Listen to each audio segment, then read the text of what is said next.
Yo, what's going on, AP peeps? We have a video for you today on the election of 1964, my favorite election in U.S. history. Also, one of the most contentious elections.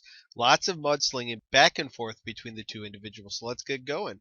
All right, we're going to start off by talking about the candidates. We have Lyndon B. Johnson, who is the Democratic nominee. There he is. He was vice president under JFK, and he was sworn in on Air Force One on November 22nd, 1963. And in the election of 1964, he is the incumbent, meaning that he is the sitting president. He advocated a larger government, and we will see the Great Society, which is his domestic program, calls for a larger role of the federal government. I do have a video on that. Check the description below. Now, Lyndon B. Johnson is running against Barry Goldwater. He is a Republican nominee, and he's a senator from Arizona, and he favored a smaller government, and he was a staunch anti-communist. And he was not afraid of using nuclear weapons. He made it very well known if he were president, he would not hesitate to use them. There is Barry. And he wrote a book, The Conscience of a Conservative, which outlined his goals and philosophies.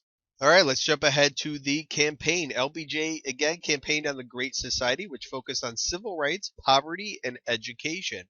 It's essentially the New Deal, a continuation of the New Deal, plus civil rights and a focus on education. Barry Goldwater campaigned on an anti-New Deal platform and anti-Great Society. So he appealed to those individuals who thought that the government got too big and too powerful under FDR, Truman, and now LBJ with this large government involvement in the economy and society. So these were anti-liberal programs that Barry Goldwater campaigned on. The slogan for his campaign was "In your heart, you know he's right." And that's a pun on words because right meaning correct, but also right meaning that he is a conservative, that he is to the right of the political spectrum. The Democrats and LBJ countered with "In your guts, you know he's nuts." And that was their way of saying that he could nuke anybody at any time and help contribute to a nuclear war. Now, in 1964, one time ever, this ad aired. It was called the Daisy commercial with this little girl, Daisy. And this was aired one time and then was taken off the air, and there was huge controversy surrounding it. So we're going to watch it. I'll show you the entire about 50-second commercial. 1, 2, 3, 4, 5, 7, 6, 8, 9, 10, 9, 8, 7, 6, 5, 4, 3, 2, 1, 0. These are the stakes to make a world in which all of God's children can live, or to go into the dark. We must either love each other or we must die. Vote for President Johnson on November 3rd. The stakes are too high for you to stay home.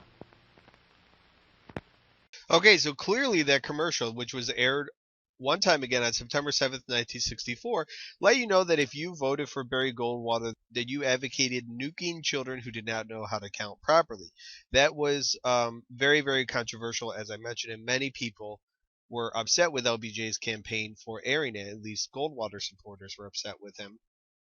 But the message was pretty clear that Barry Goldwater was not to be trusted around nuclear weapons. So let's talk about the results and the impact. Well, LBJ wins by a landslide. He wins 486 to 52. And you see Goldwater only carries 6 total states. LBJ wins every other state.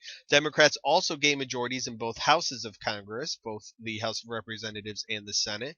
And what we'll see is there's an increase in government spending as a result of the Great Society. So LBJ is able to push through Congress his platform.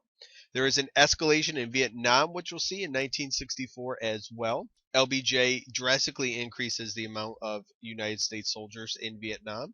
And there is also a growing conservative movement in the United States. So even though Barry Goldwater lost this election, his ideas really stuck around and stood out in many people's minds.